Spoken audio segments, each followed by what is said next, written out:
Você entrega um evento, você vê o seu cliente sorrindo, de boca, né, de canto de boca a boca, e vindo você fala assim, cara, obrigado, e vê que é de verdade, vê que construiu, que passou pelos desafios, que foi sucesso que ele queria, que o objetivo foi atingido, cara, isso dá um prazer imenso, assim, porque aí você criou memória, você fez parte daquela jornada ali, e o grande diferencial que eu acho que são duas coisas como a gente nasceu do entretenimento, a gente pensa muito no cliente. A gente fala aí, né, o nome bonito lá em São Paulo é customer centric. E a outra ponta é a criatividade. Então, com o mesmo 100 mil reais, eu fazer uma coisa diferente do que o meu concorrente faria, e sendo melhor, eu vou ser um diferencial, né, na hora de tomada de decisão do meu cliente. Para quem não faz evento, para quem não mexe com evento, também é um bicho de sete cabeças. Sim. A pessoa fala, como que faz isso? Como chama as pessoas? E você coloca o quê? Você chama quem? E pra mim era natural. Então, assim, essa parte do superpoder mesmo, assim, cara, relacionamento e conexão e conectar pessoas é um superpoder.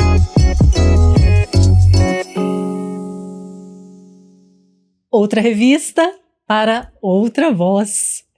Muito prazer, eu sou Lidiane Castilho e inicio com vocês aqui com um super convidado, Rodrigo Casagrande. Muito obrigado pela sua presença. Que bom, né? Já iniciamos aqui uma grande conexão e nós vamos desfrutar aqui da presença do Rodrigo e de todo o conhecimento que ele tem para compartilhar conosco a partir desse momento. Seja muito bem-vindo. Obrigado, Lid. Prazer estar aqui. Agradecer o convite da outra revista. E o papo já estava bom aqui nos bastidores, agora vamos para frente, falar com todo mundo. Isso aí. Só expandir, né, esse papo. Muito bom. Muito bom. Rodrigo, me conta um pouco aí da sua trajetória. Você é mineiro, sim, mas já há algum tempo alocado em São Paulo. Me conta aí como é que foi tudo isso. É isso.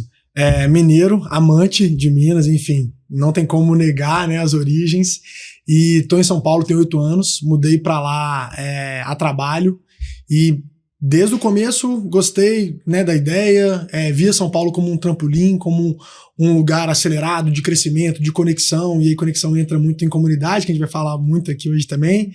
E fui indo aos poucos, na época ainda era advogado, fazendo alguns cursos lá em São Paulo, né, vendo um pouco da cidade, falei, aqui eu quero ficar e aqui que eu acho que vou construir a minha carreira. E na época, fui pela WeWork, trabalhava na WeWork, tocando alguns prédios lá, né, o business, o negócio é comunidade por si só, espaços compartilhados e comunidade.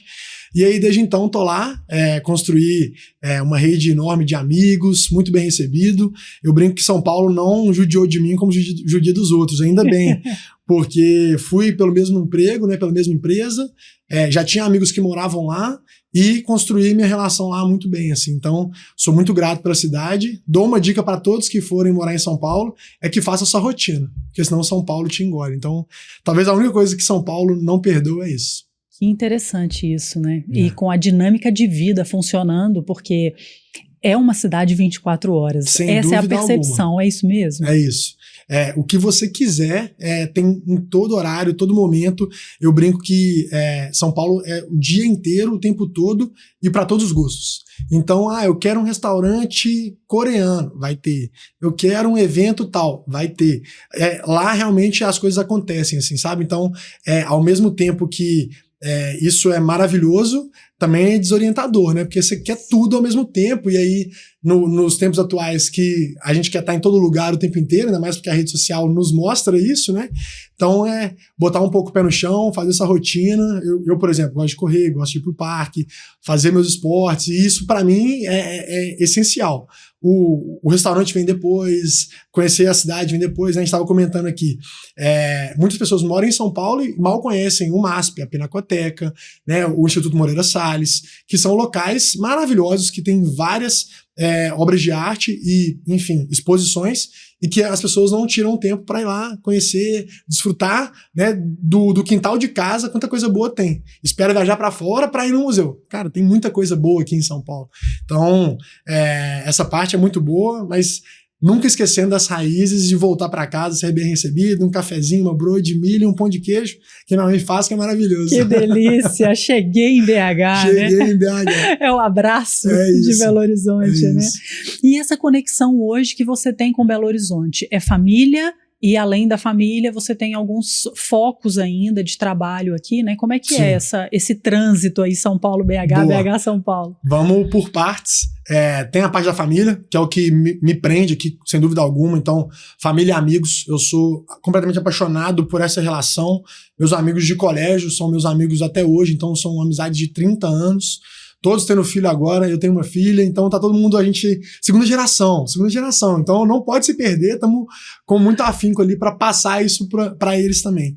Mas a parte que me traz muito para BH também são os negócios, né? Hoje eu tô numa empresa que faz parte do grupo Chalezinho, que é a NSCo, o nome deriva de Na Sala, então quem é de BH há bastante tempo também já foi em vários eventos, conhece os eventos da Na Sala, do grupo Chalezinho. E a NSCo ela surgiu em 2020, na pandemia, por uma demanda de mercado, que era atender os clientes que a gente já atendia, né, no meio do entretenimento, para a parte corporativa. Então a gente começou com as lives, as experiências, tudo que naquela época era o permitido, e a gente falou, pô, aqui tem um espaço. E eu sou cria de Chalezinho há muitos anos, então eu fui promoter com os meus 18 anos, e ali eu comecei, né, a minha história como promotor, fazendo festa, dando convite, o raiz mesmo. E eu tenho uma história muito boa com o Elzo, que é meu sócio, irmão querido, assim, conheci nessa época através de um amigo. E aí, todo mundo falando, né, eu era advogado, eu ficava com vergonha de falar que eu fazia festa. E aí ele falou assim, Rodrigo, uma coisa que ninguém vai tirar nunca do que você tá fazendo aqui, pode ter o preconceito que for, mas são suas conexões e os seus relacionamentos. E dito e feito, desde então, eu tenho amigos, conexões, contatos, e hoje eu trabalho na NSCo, que é do Grupo Chalezinho, onde eu comecei minha história lá atrás com entretenimento. Então, assim, hoje esse contexto cada vez mais faz sentido. É um trabalho que junta experiência, marketing e marcas, né? O que a gente chama de brand experience e live marketing, que hoje está super em voga, que as empresas estão investindo cada vez mais em experiências, levar os clientes para lugares inusitados, trazer palestrantes que normalmente não estão acessíveis o tempo inteiro. Tudo isso é um caminho que as empresas estão investindo. Viram que é um canal de aquisição, primeiro, e segundo, um canal de manutenção. Então, o seu concorrente está fazendo também. Se você não fizer, talvez você vai perder isso em algum momento. Então, hoje a gente atende clientes como Ambev, Red Bull, Boticário, Syngenta, são grandes companhias, grandes empresas que investem nisso, investem tempo, dinheiro, né? A gente constrói de ponta a ponta esses projetos, e o grande diferencial que eu acho que são duas coisas como a gente nasceu do entretenimento, a gente pensa muito no cliente. A gente fala aí, né, o nome bonito lá em São Paulo é customer centric. E a outra ponta é a criatividade. Então, com o mesmo 100 mil reais, eu fazer uma coisa diferente do que o meu concorrente faria, e sendo melhor, eu vou ser um diferencial, né, na hora de tomada de decisão do meu cliente. Então, isso é um desafio muito grande. E aí, hoje, essa empresa, ela tem a base em Belo Horizonte, né, a NSCo tem uma base aqui, assim como as casas do grupo, e eu tô liderando à frente em São Paulo. Hoje são quase 2 anos que eu tô lá, né, saí de um outro desafio que eu amava também, mas por acreditar muito nesse projeto, que é experiência, comunidade, passa por educação também, que é uma parte que eu gosto muito. Então tudo isso faz sentido e isso acaba me trazendo para cá de vez em quando. Então tem treinamento, eu aproveito, vejo família, vejo amigo, vão e fico a semana. Maravilha, que legal. E você citou um ponto aí que eu acho que é um grande gancho de conexão, que é o fato do branding e ligado à experiência, ele ser um ponto como canal de aquisição, mas ele também ser um reforço de marca. Com certeza. Então, ele tem um ganho direto. Sim. E ele tem um ganho indireto, que é desse reforço de posicionamento, né? Isso, sem dúvida, eu acho que é o diferencial que as empresas estão vendo agora. Então, assim, digo agora, dos 5 últimos anos, aí a gente tem visto isso muito. O número de agências aparecendo, os investimentos em experiências têm crescido, batido recordes. Ano passado bateu recorde em São Paulo, não sei se foi Brasil, mas acho que foi em São Paulo, cerca de 4 bilhões em eventos, experiências, só em São Paulo. E aí você pega tudo, né? Você pega festival, que as empresas estão indo para os festivais. Então, hoje você pega um stand de uma drogaria dentro de um festival, era impensado lá atrás, porque era sempre bebida, carro e, enfim, alguma outra experiência. Hoje não, hoje você tem experiências pensadas para aquele momento, né? E aí acho que passa até por o que a gente falou um pouco antes, que são as eras que a gente está vivendo, né? Então a gente teve uma era lá atrás, a era do megafone, fala com todo mundo, tiro de canhão, propaganda, televisão, hora no jornal, e vão fazer aquilo ali chegar no maior número de pessoas possível. A gente passa pela personalização, então eu vou falar com uma pessoa, só que aí eu começo até a ser exaustivo, que eu falo com ela o tempo inteiro e falo muito. E aí eu chego na área de comunidade, que a gente está passando, talvez nessa transição, né, que é o que eu acredito, que a comunidade são várias pessoas unidas, com um propósito único, interesses únicos, e acabam catapultando a sua marca, mas acho que esse momento a gente já está passando por uma junção de comunidade com experiência. E essa experiência não é qualquer experiência, eu acho que é a super personalização. Então, isso tudo gera uma coisa que para mim é especial agora, que é memórias. Então, isso vem de investimentos e acredito que as empresas estão tendo esse clique, sabe? No começo parece e é custo, muitas vezes. Então isso o pessoal já corta. Não, fazer isso aqui não faz sentido, já corta. Só que precisa de uma coisa que é consistência. Né? Fazer sempre, fazer bem. E isso é crucial para que se diferencie, para que ganhe realmente notoriedade e mais clientes. Porque o seu cliente, se ele não vai até você todas as vezes, ele está indo no seu concorrente. Então, tem esse ponto, assim, e acho que todo mundo tá brigando por duas coisas cruciais, que é tempo e atenção, né? Então, sim, cada vez mais corrido, cada vez mais coisa pra gente ver, pra gente ler, pra gente prestar atenção. Então, acho que escalonei várias coisas aqui, mas acho que passa muito por isso, sabe? Perfeito, perfeito. E como a experiência do cliente deixou de ser algo local, né? Sim. O mesmo cliente que está aqui, consumindo aqui em Belo Horizonte uma festa, um entretenimento, um restaurante, uma marca, uma loja, seja qual for, sim, esse nível de experiência, ele está basicamente comparando com outras experiências que ele já tenha vivido em outro estado, em qualquer outro lugar do mundo, e somado a isso as experiências digitais que ele vive, porque esse estímulo recebe e retroalimenta, sim, o tempo todo, né? O tempo todo. E como é que funciona isso nessa dinâmica que a gente conversou também um pouco aqui, o nosso papo, como o Rodrigo disse, gente, já vem dos bastidores. Papo bom, tá, gente? Papo tá bom. E nós estamos expandindo esse papo aqui para esse momento já, né? Mas a gente estava falando principalmente sobre o quanto é rico a construção de comunidade para essa disseminação de cultura onde pessoas partilham dos mesmos valores ou do mesmo propósito. Então, levantando essa bola da comunidade, mas eu queria que você também explanasse um pouco sobre essa questão de físico e digital. Qual que é a conexão disso dentro da experiência do cliente hoje? Legal, vamos nessa parte primeiro, depois eu falo de comunidade. Tem algumas coisas, e aí eu pego algumas referências, por exemplo, uma grande amiga que chama Marcela Rezende, hoje ela tá no Stark Bank, ela foi CMO do Madeira, trabalhou na Bacardi, enfim, pessoa incrível com marcas, construiu uma carreira incrível. E aí ela trouxe alguns pontos, uma vez que a gente conversou, que era o seguinte, quando você sai do online e vai pro presencial, então as lojas, as experiências, ali você tangibiliza a sua marca. Ou seja, é ali que você vê se você tem musculatura, se as coisas estão acontecendo de fato, sua marca é lembrada, se o seu cliente está gostando, se ele não está gostando, se ele está comprando, se ele não está. Então, eu tenho vários impactos no online o tempo inteiro, e a pessoa vai ali querendo comprar, ela experimenta, hoje ela consegue vestir uma roupa online mesmo, com AI, então assim, tem muita coisa acontecendo, só que a hora que a pessoa fala assim, eu quero ver mesmo isso aqui, e ela vive essa experiência, então quando a pessoa vai numa loja comprar um produto, quando ela vai viver uma experiência, e hoje a gente tem o tempo inteiro, e de novo, as experiências sendo o grande chamariz para isso, eu acho que é esse diferencial, e aí realmente a magia acontece. Então, é uma jornada, né, que a gente tem que ter, ela tem que se conectar, não adianta eu falar uma coisa no online e no presencial eu falar outra coisa, meu tom de voz ser outro, minha abordagem ser outra, pro online eu falo pra geração Z e no presencial eu falo pros milênios. Cara, e aí? Como é que tá a conexão? Perdeu o fio da meada. E o importante de ter a jornada bem clara, né? Então, eu vi um anúncio, fui impactado por um anúncio, interagi com um vendedor via WhatsApp, entrei no marketplace, comprei alguma coisa, ou então experimentei algo, testei algum produto, vou num evento e vi aquela marca. De fato, o atendente, ele tem os princípios e valores que a marca apresenta? Ou é só o que a gente falou antes aqui, missão e valores para botar na parede bonito para as pessoas verem quando chega na empresa? Então tudo isso é uma junção de coisas e a jornada com consistência, eu chego nesse limiar completo aí, que é o online indo pro físico. Hoje tem uma empresa que eu admiro muito que está fazendo isso brilhantemente, é o Nubank. A gente não para de ver coisas que a Cris Junqueira tá fazendo com o time dela e tudo mais.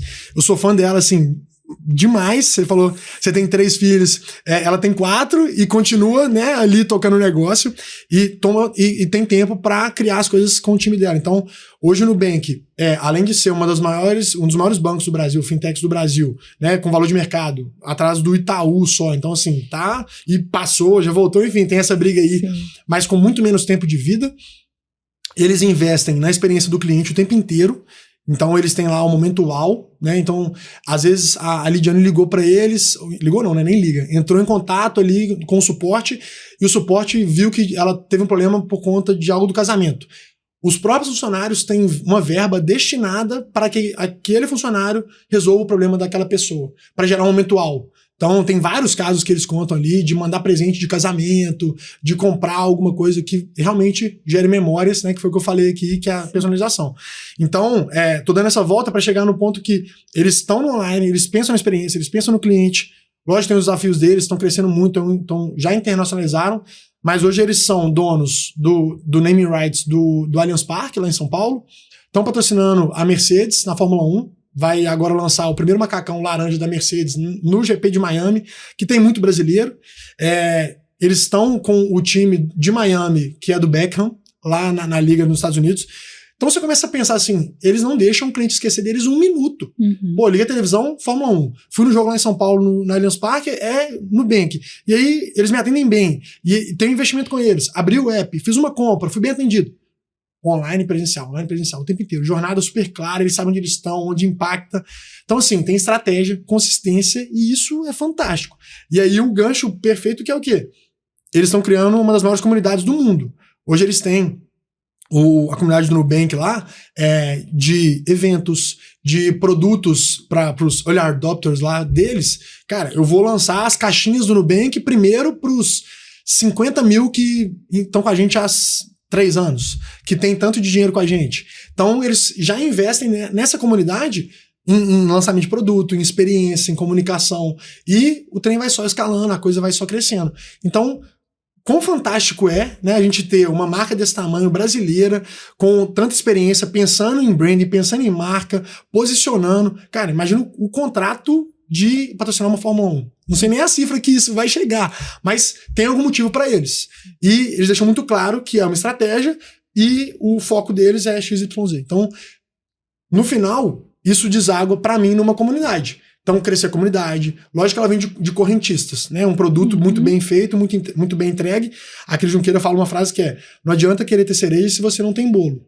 Ou seja, não adianta eu querer uma comunidade perfeita do Nubank se eu não entrego um serviço de correntista no meu aplicativo perfeito. Um básico bem feito. Não adianta. Então, o arroz com feijão bem feito, ele realmente entrega ali e depois eu vou pensar no resto. E aí você vem com comunidade, você vem com aumento de LTV, o CAC, né, que é adquirir o cliente, né? Então, tudo isso passa por estratégia. Mas comunidade, para mim, sem dúvida, não é nem o futuro. Para mim, assim, já é super presente e quem não tá vendo tá ficando para trás. Exatamente. E faz todo sentido com o que você já pratica, né? Através da sua linha de raciocínio mesmo, não só em negócios, Sim. mas no entretenimento. Sim. Que aí eu vou recapitular aqui, né? A frase lá do chalezinho, lá no início. Ninguém vai te tirar relacionamentos e conexões, que foi a frase que você ouviu do seu amigo, né? Sim. E como isso vem numa crescente, né? Ou seja, você citou, né, que você vem do direito, mas eu acho que nem pode sim dizer que houve uma transição de carreira, certamente, mas eu acho que tem várias versões aí construídas tijolinho a tijolinho, né? Tem, e isso aí sem dúvida. Eu acho que toda experiência que a gente vive, ela compõe pra gente, né, o quem a gente é, quem a gente tá se tornando. Tem uma frase do Steve Jobs que ele fala o seguinte: você não vai saber das coisas olhando pra frente. Você tem que olhar para trás e conectar os pontos. Então, às vezes, algumas mudanças. Então, quando eu saí do direito, eu falei, cara, faz sentido. Eu estudei para OAB, 5 anos de curso, gastei dinheiro na faculdade, não sei o quê. Aí você fala assim, vou deixar tudo para trás, né? E aí, enfim, deixei para trás, só que uma parte só. A minha bagagem, as minhas vivências, os erros, os acertos, eu trouxe comigo. E isso passa para a parte de comunidade, que eu consigo usufruir hoje. Mas as pessoas que eu conheci lá atrás também, eu não ignorei. Então, às vezes eu encontro um advogado que foi colega, um sócio que eu trabalhei junto, e você traz isso, onde você tá, o que você tá fazendo? E aí, né, o jeito que eu brinco é, todo bom advogado acaba fazendo transição de carreira. Então, o direito vai perdendo as pessoas boas ali. Então, hoje, eu consigo ver esse momento de transição, de mudança. Eu acho que é um amadurecimento mesmo. Então, assim, eu juntei, quando eu fui para a comunidade, essa parte de entretenimento, que eu já tinha essa veia empreendedora, essa parte dos eventos, para uma parte de impactar a vida das pessoas, que era, naquela época, na WeWork. Então, era um ambiente. E aí foi muito engraçado, porque eu fui para a WeWork, e aqui em Belo Horizonte eram só 2 prédios, e em São Paulo eram quase 22 prédios. E aí, em pouco mais de 6 meses, a gente conseguiu faturar em evento mais do que os 22 prédios de São Paulo. E aí a gente falou, o que vocês estão fazendo em Belo Horizonte? Eu falei, não tem segredo. Porque pra mim era óbvio as coisas que eu fazia. Mas pra quem não faz evento, pra quem não mexe com evento, também é um bicho de 7 cabeças. Sim. A pessoa fala, como que faz isso? Como chama as pessoas? E você coloca o quê? Você chama quem? E pra mim era natural. Então, assim, essa parte do superpoder mesmo, assim, cara, relacionamento e conexão e conectar pessoas é um superpoder. Só que eu demorei a entender isso. Tanto que foi numa das entrevistas da WeWork, que eu fiz 3 entrevistas para entrar na WeWork, e aí passa por princípios, valores e cultura. E um amigo meu, eu falei assim, cara, o que eu vou falar nessa entrevista? Já falei tudo que eu sei da minha vida de advogado, não sei o quê. Aí ele falou assim, já falou que você faz evento? Eu falei, lógico que não. Quando eu sou advogado, eu sou advogado. Não sou mais dono de festa. Isso é feio para quem é advogado. Ele falou, não, mas agora você pode falar, a comunidade tem tudo a ver com isso. Aí nas entrevistas eu comecei a mudar a narrativa. O storytelling era, até uma certa parte, a parte do direito, e depois eu contava a parte que realmente eu amava, que era conhecer pessoas, o entretenimento, as festas. Eu estava empreendendo como empresa de seguros também. Então veio tudo a calhar. E aí eu falava, pô, eu tenho que fazer o budget do evento, eu tenho uma equipe que eu tenho que gerir. Se der errado, prejuízo, como é que pagar a conta, como é que a gente vende ingresso, como é que vira lote, como é que fecha a atração. Então quando você vai construindo, você fala assim, pô, eu tenho uma empresa, faz sentido o que eu tô fazendo. E aí isso eu envelopei e botei dentro do meio corporativo, que é onde eu tô hoje. Então nada mais é do que fazer grandes eventos o tempo inteiro. Sim. Porque eu tô pensando na experiência do cliente, pode ser 5, 10 ou 10 mil pessoas. Lógico, são coisas diferentes, o nível de personalização é diferente, o investimento é diferente, mas se um cliente chega para mim e fala assim, Rodrigo, o briefing é esse, eu vou tomar o mesmo cuidado do que um evento de festival. Então, essa construção ela é muito importante, né? E isso veio muito na transição de carreira. Então, eu não deixo para trás, mas venho construindo, converso com várias pessoas e é muito comum na minha jornada assim, já conversei com muitas pessoas. Não tô pensando em mudar, o que você acha? Às vezes tem medo, né? E esse pensamento pô, vou deixar pra trás? Você não vai deixar pra trás. Você vai levar a bagagem, você vai construir isso junto e você vai botando degrau por degrau ali que vai fazer sentido. Sim. E como que dentro de uma empresa você tem várias unidades de negócio. Sem dúvida. Porque aí você tem, para cada evento é uma unidade de negócio. Claro. Com fechamento de custo, enfim, né, os seus riscos e tal. E eu fico pensando dentro dessa linha de raciocínio, como é que é liderar tudo isso? Porque possivelmente são equipes diferentes, isso, né, é uma pergunta, talvez sim, talvez não, mas enfim, você só tem uma chance, né? Sim. Porque ou o evento, e aí essa dinâmica que deve ser uma adrenalina, sim, mas ao mesmo tempo, como é liderar equipes neste contexto? É isso. Você falou o que acontece aí. A gente sabe que vai dar alguma coisa vai dar errado. Evento vai dar alguma coisa errada. Se mapear tudo, ainda vai ter alguma coisa que vai dar errado. Só que quando você constrói isso, você mapeia isso, você mitiga os riscos. Então isso que é importante a gente ter nos eventos, que é entender o cenário todo, onde estão os pontos de vulnerabilidade. Então gerir times nesse momento é um risco grande, porque a informação tem que chegar para todo mundo da mesma maneira. Então, pessoal, vamos abrir 7 horas. Não é 6h59, não é 7h01, é 7 horas. Mas vai abrir onde? Quem vai abrir? A portaria qual? Entra por onde? Tem ingresso? Cara, são detalhes. Só que isso é construído e esse alinhamento é muito importante. Então, o papel do líder nesse momento, e aí a gente pode falar depois aqui da base, que é um outro projeto de liderança e empreendedorismo, que é isso, o papel do líder, ele tá na empresa ali para ele abrir os caminhos, para ele mostrar para onde a gente vai, onde a gente tá indo, mas não deixar a coisa solta, né? Ele tem que acompanhar o processo, tem que acompanhar aquele evento. Lógico que tem níveis e níveis de maturidade e gestão e de proximidade que eu tenho que ter com os meus liderados, com as diferentes áreas. Você falou que eu tenho atendimento, planejamento, produção, arquitetura, design e vou embora. E aí eu tenho níveis de coordenação, de gerência, e eu vou descendo isso para outros níveis de analista. Só que tudo isso, se não for muito bem coordenado, e aí onde as empresas estão morrendo hoje? Comunicação. E eu passo por isso, assim, todo dia. Uma empresa que é mineira, com sede em Belo Horizonte, com filial em São Paulo. Às vezes alguma coisa acontece em São Paulo, que eu não reporto para Belo Horizonte, ou um cliente me chama, o mesmo cliente me chama aqui e me chama lá. Os tratamentos são diferentes, vai ter ruído, vai ter problema. Pô, o Rodrigo me falou isso lá em São Paulo. Por que o fulano falou isso aqui em Belo Horizonte? Aí até você explicar, a coisa já perdeu e, enfim, você vai remar de novo. Então, esse é o grande desafio que eu acho que é a liderança e a complexidade dos projetos, que é conseguir chegar nessa unicidade de informação, de gestão, do desafio. E isso realmente é importante, porque os projetos eles vão acontecer e por ser evento, eu vou tomar o risco. Então a gente fala assim, né, que delícia, mas ao mesmo tempo você tá lá com dor de barriga e fala, meu Deus, não tô dormindo, dormi pouco. Mas é isso, a gente tem a parte boa e a parte ruim dos eventos, assim como toda outra profissão. Então, a gente, quando você entrega um evento, e você vê, eu falo muito isso assim, você entrega um evento, você vê o seu cliente sorrindo, de boca, né, de canto de boca a boca, e vindo você fala assim, cara, obrigado. E ver que é de verdade, ver que construiu, que passou pelos desafios, que foi sucesso que ele queria, que o objetivo foi atingido, cara, isso dá um prazer imenso, assim, porque aí você criou memória, você fez parte daquela jornada ali, às vezes você trouxe alguma coisa que você, que o seu cliente não esperava, então você inovou, você trouxe, né, uma solução que ele não esperava, tudo isso faz parte. Então, quando a gente vai construindo isso, e sem dúvida, uma coisa que traz isso é repertório. Eu brinco e brigo muito com o meu time, assim, como você vai propor uma experiência que você quer que o seu cliente viva se você nunca viveu? Você pode saber, você vai lá no Google, você vai ver vídeo no YouTube, entra no Instagram, tal, mas, cara, você pegar, você viver, você fala assim, puta merda, que coisa incrível que eu vivi. É a mesma coisa, a gente tá em vésperas de Copa. Tanta experiência que tem em Copa, né? O pessoal, tudo que marca tem, investe na Copa. Pô, depois de 4 em 4 anos, a atenção do mundo tá para aquilo ali.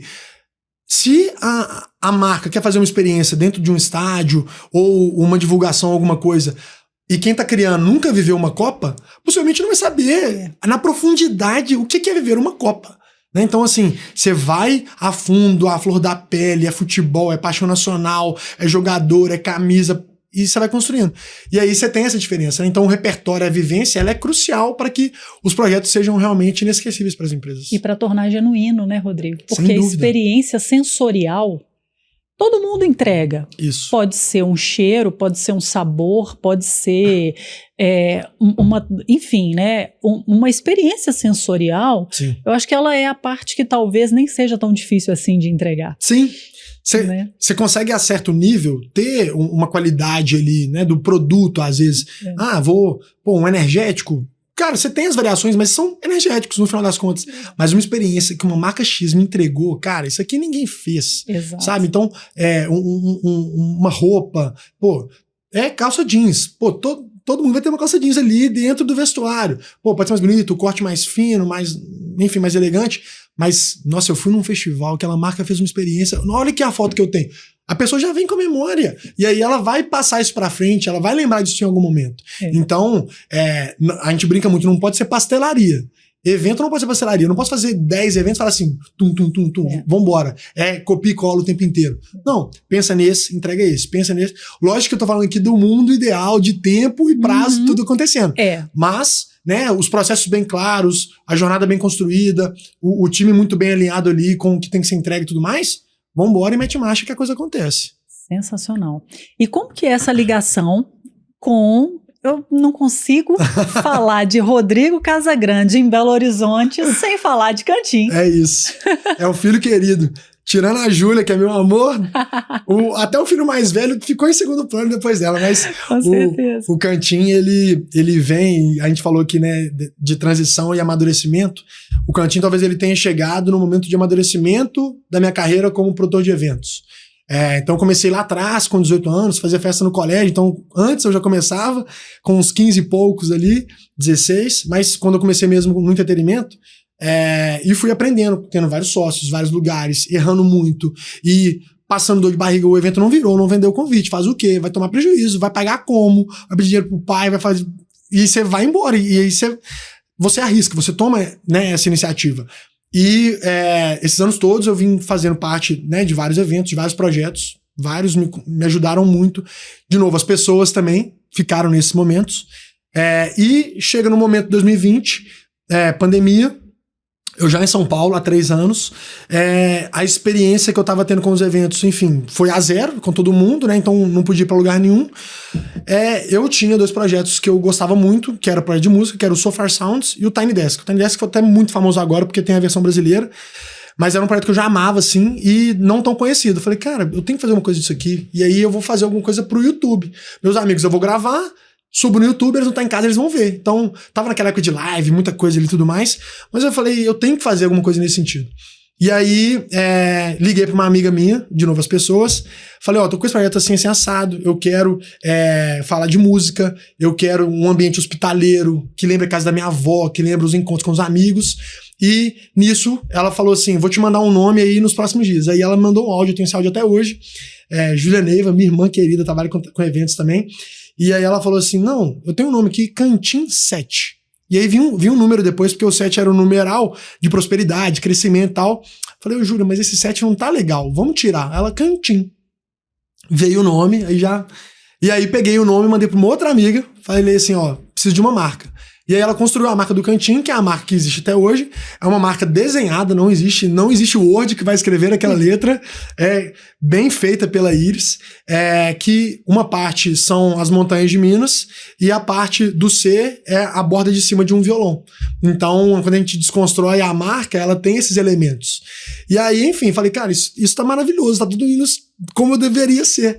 E aí, em 2020, a gente grava as primeiras sessions, que era o formato para YouTube. Então, a gente tem como parâmetro música brasileira, bandas que tinham músicas autorais, tem músicas autorais, e que fariam releituras. Isso para poder impactar o público com músicas novas, então dar espaço para quem não tinha espaço, e as músicas que fossem releitura, uma releitura bem feita, às vezes viraliza, vai para um lugar que a gente não tá esperando.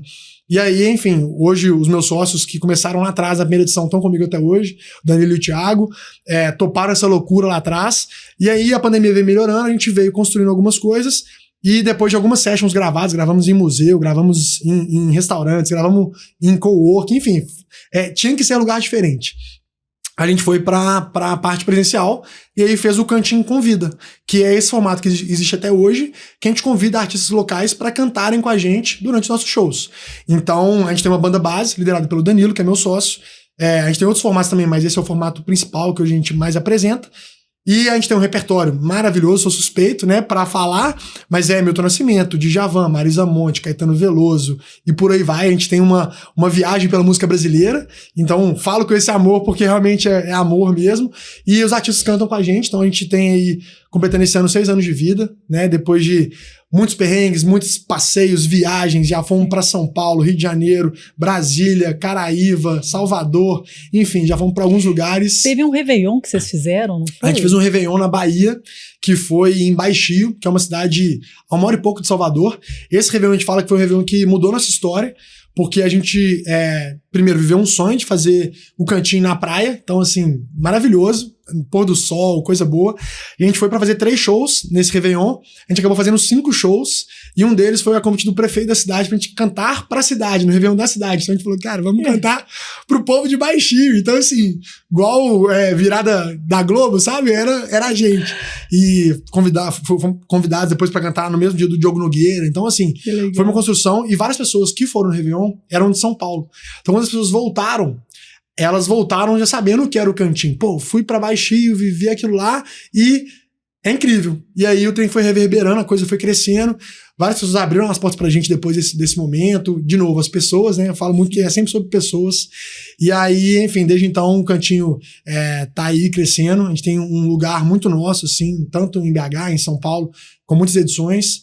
Mas é isso, primeiro é o empreender na música, mas antes de tudo é viver a música, né? A gente tem muito amor e carinho pelo que foi construído aqui. Então a gente fala de Clube da Esquina, Milton Nascimento, Skank e vambora, muito, muito bom. de novo, né, a experiência presencial que transborda. Sim, é isso. Né?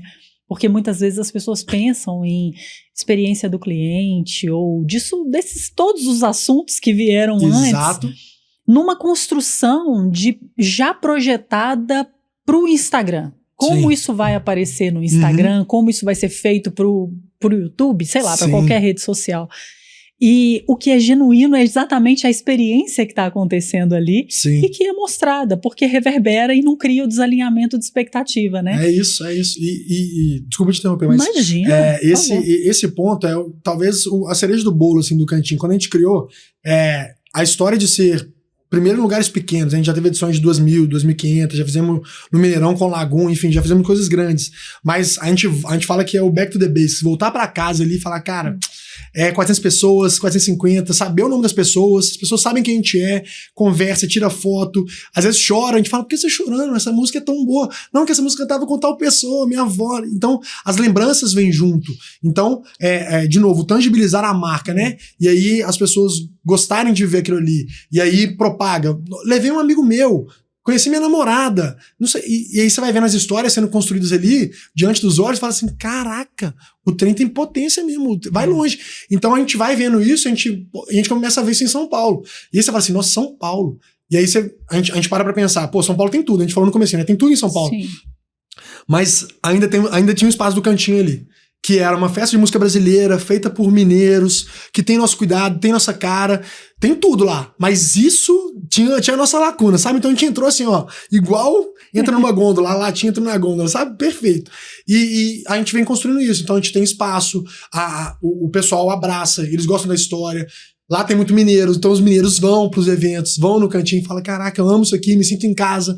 E aí a gente vai construindo. Então do Cantinho surgiu o Birico, que é uma roda de samba, entre amigos também, que tem com a mesma essência do Cantinho. Então surgiu às margens do Rio Caraíva, lá em Caraíva, tomando um bom biricutico gelado, a gente falou assim, pô, podemos fazer uma roda de samba? E aí o Danilo e o Fih já foram cantores da mesma banda, e a gente falou, podemos, os dois são os protagonistas, a história de pano de fundo vem do Cantinho, que é música brasileira, repertório diferente, sai do mainstream ali, mas com a nossa cara, uma roda de samba mineira, né? A gente pensa sempre em Rio de Janeiro, roda de samba do Rio, tem São Paulo também, mas vamos dar a nossa cara? Então a gente homenageia artistas mineiros, né? Toninho Gerais, enfim, já fizemos algumas belas homenagens, e é isso, a gente vai olhando, sustentando isso nas histórias, nas conexões e criando memórias. Sensacional. Gente, eu penso no Rodrigo assim, né? É como se estivesse criando um mapa mental, assim. Sabe quando você tem uma caixinha que aí você explode outra caixinha e vai saindo a gente ali, gosta. Né? Então, além de tudo isso que ele já faz e faz muito bem, né? Dentro da NSCo, também o projeto Cantinho, o Rodrigo tem um projeto específico, que é um projeto de mentoria e liderança, e eu queria entrar nessa pauta, que é outra caixinha que a gente explode aqui, que Cantinho, NSCo e a base. É isso. Aí vem a base, um projeto que eu entro como professor, a convite do Felipe Siqueira, mineiro de Cataguases, os mineiros vão se juntando e a gente vai fazendo história. Fundador da Oficina Reserva, e um grande amigo que conheci nessa jornada empreendedora e também na época do G4, que eu trabalhei lá. Ele era mentor e a gente virou muito amigo e viemos construindo nossas histórias em paralelo. E recentemente ele falou, Rodrigo, fui provocado a utilizar as nossas conexões, as minhas, as suas e outras pessoas, para construir algo, né? Então uma comunidade de pessoas que possam impactar outras pessoas, que sejam empreendedores, líderes, que realmente gerem impacto. E essas pessoas às vezes nem sabem como fazer isso. Então os grandes líderes ficam muito ocupados nas próprias agendas e às vezes querem fazer algo, mas não conseguem, não saem da inércia, né, do início. E ele falou assim, a gente está vivendo hoje uma crise moral, né, de quebrar o status quo em alguns momentos, os princípios e os valores foram esquecidos em certo modo por uma série de coisas e situações, e a gente precisa mudar isso. E onde vem isso? Vem da base. Então a base, ela é um programa para líderes, empreendedores, empresários, focado, primeiro, em negócios, mas não só em negócios, em princípios. Então a gente construiu a base nos nossos princípios. Então os professores hoje da base, eu, o Felipe, Diego Barreto do iFood, o André Barrense do Google, a Tassi Veloso, o Bernardinho, então são pessoas que nas suas aulas levam primeiro os seus princípios. O que levou o Bernardinho a ser medalhista olímpico e ter uma seleção tão vitoriosa como ele teve? princípios, valores. O que é inquestionável para ele, não tem meio termo. Tem uma frase do Sêneca que é muito boa, que ele fala: não há jeito certo de fazer a coisa errada. Não tem como, isso aqui vai ser mais... Não, se tá errado, meu amigo. Então, a gente vem para esse contexto, cria essa parte das aulas, então são 3 dias de aula, mentoria, com conteúdos, assim, incríveis. Sou suspeito para falar, né? Mais um filho, como é que o pai fala que o filho é feio, né? Esse é muito bonito também. Mas a gente vem nessa construção de princípios e valores, e a gente fala depois sobre liderança, sobre gestão, sobre vendas, comunicação, sobre comunidade como estratégia de crescimento, sobre tecnologia, dentro de uma narrativa que não é contextualizada em outros programas, porque a gente vê que tem muitos programas hoje e tá tudo bem quanto a isso. Mas eu quero ser diferente, eu quero entregar uma outra experiência, então eu quero ser mais profundo nas discussões, eu quero que as pessoas estejam lá, elas estejam alinhadas com os princípios e valores que a gente tem. O Felipe fala muito assim: quer ter relojão, quer ter carrão, quer ter avião? Pode ter, tá tudo bem. Se os princípios e valores forem alinhados com os nossos, super bem-vindos. Mas se você coloca o carrão e o relógio acima das pessoas, não é o lugar pra você aqui. Então a gente começou a se alinhar, a gente brinca muito que sabe que a gente vai ver uma pessoa que vai pra base? Aquela pessoa que cumprimenta porteiro e o taxista. E lá em São Paulo a gente vive muito isso. A gente entra no elevador, bom dia. A pessoa não dá bom dia. Aí eu comecei a fazer o quê? Eu comecei a ser o mal educado. Eu repito bom dia. Bom dia, viu? Aí a pessoa fica olhando e fala: que cara estranho. Pô, mineiro, eu tenho que fazer isso. Então, a gente brinca que é isso. A pessoa cumprimenta o porteiro, cumprimenta o taxista, o atendente. Não tem ninguém invisível. Então a gente olha e fala assim: cara, essas pessoas são importantes também. Talvez tiveram menos oportunidades do que eu. Então a gente vem nesse contexto de construção. As aulas, né, esses 3 dias de encontro, em lugares especiais, né, igual eu comentei contigo, a gente fez na Pinacoteca, a primeira turma, a segunda turma vai ser dia 20, 21 e 22 de maio, então para quem assistir isso aqui, vai ter tempo ainda de ver, tá em tempo. E super recomendado, hein? Garante, se não der, que a agenda é cheia, tem agosto, tem setembro e vambora, mas vamos fazer na casa do ateliê, que era da Tamiotaki, também é uma artista, então a gente traz arte, cultura, criatividade, sem esquecer, de novo, dos princípios e valores. Então, essa construção é muito do que o Felipe me provocou, a gente, por ser muito amigo, chegou nesse meio termo e trouxe pessoas que também acreditam nesse sonho. Então, quando você traz um Diego Barreto, CEO do iFood, para falar sobre gestão, sobre inovação, sobre processo, e ele consegue ter tempo para ir lá dar aula, todo mundo consegue, porque o iFood vale 30 bilhões e o cara tá lá dando 3 horas do dia dele para falar com a gente. Então, tem seu valor, sabe? Tem que valorizar. Tem. Exatamente. E é uma construção muito poderosa em cima disso, e de algo que eu também acredito e partilho muito disso, dentro desses princípios, que tem um autor que eu gosto muito, que é o C.S. Lewis, e ele tem um livro que ele cita isso especificamente. Ele diz que todo homem nasceu com a lei moral cravada no seu coração. Uhum. Ou seja, não há nada que desse ponto de vista seja invisível ao ser humano. A pessoa sabe quando ela está fazendo certo e ela sabe quando ela está fazendo errado, invariavelmente. Exato. Então, construir pilares de competências técnicas, por assim dizer, em cima de princípios, muda o jogo. Muda o jogo, porque tudo. A gente viveu essa experiência com o Bernardinho, eu falo muito dele porque acho que ele é figura de liderança para muita gente. E aí, num dos cortes que ele trouxe pra gente, ele falou assim, não tinha como eu negociar o que era inegociável com o meu time. E aí ele falou, mas eu comecei isso em casa. E era em casa que eu não negociava coisas que meus princípios não deixavam. E aí ele conta vários casos, enfim, ele passou pelos desafios ali de perder finais, de perder medalha olímpica, de como o time lidava com isso, teve a chegada do filho dele na seleção, como isso seria tratado depois de um corte do Ricardinho, que era um grande atleta, líder para a seleção. E aí você fala assim, cara, eu tô olhando para ele e ele trazendo isso com tanta simplicidade. Já passou por muita coisa, tem repertório para falar sobre isso. E aí ele falou assim, as vitórias que a gente tinha não nos gabaritava para as próximas Olimpíadas. Nós chegaremos como favorito, como uma grande seleção, e aí ele começou cada vez que o time ganhava uma premiação, ele treinava mais cedo na semana seguinte. Então os caras começaram a falar com ele assim, nós vamos parar de ganhar, porque antes era 9, virou 8, que a gente ganhou semana passada, e virou 7, que a gente ganhou. Então assim, ele traz desse contexto, e ele fala muito dessa parte de inegociável a parte dos valores e princípios para ele. Então ele passa isso pro time, e você vê que era um time muito íntegro, né? Então você tinha as figuras de liderança ali, você tinha o Giba, você tinha que destacaram pelos seus méritos totais, mas era um grupo muito coeso, todo mundo com os princípios e valores, ninguém queria passar por cima de ninguém, todo mundo contribuindo para o objetivo final. E eu acho que isso que passa para as empresas, né? Ele fala muito isso, eu tenho que trazer o que eu aprendi nas quadras para vocês empresários.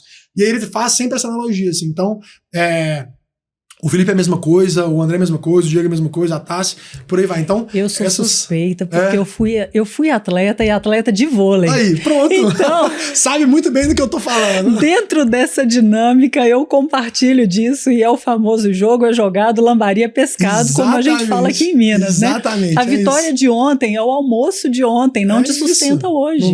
Não vai dar gabarito. E como isso cria uma jornada e dentro dessa conexão, né? Desculpa, não, perfeito, é isso. E você viveu, você sabe de quem você tá falando, hoje né? é isso. Negócio é tomada de decisão o tempo inteiro, é tomar risco o tempo inteiro, é a resiliência de errar e pensar na próxima bola, para fazer uma correlação aqui com o esporte, né? Sim. Eu errei hoje, mas qual é a próxima, né? Vamos para a próxima, porque eu vou ter outra oportunidade. Você falou uma coisa muito, muito curiosa, tem um outro livro, eu sou apaixonado por esporte, você falou também tô indo para mais uma maratona, tô jogando tênis e bicicleta e vambora. Acho que é crucial para a vida. Eu li um livro que chama O Jogo Interior do Tênis. Muito bom. E aí, para mim, a frase que fica, ele fala assim, não adianta você ficar pensando na próxima bola, não adianta você ficar pensando na bola que você errou. Tem que pensar na próxima bola.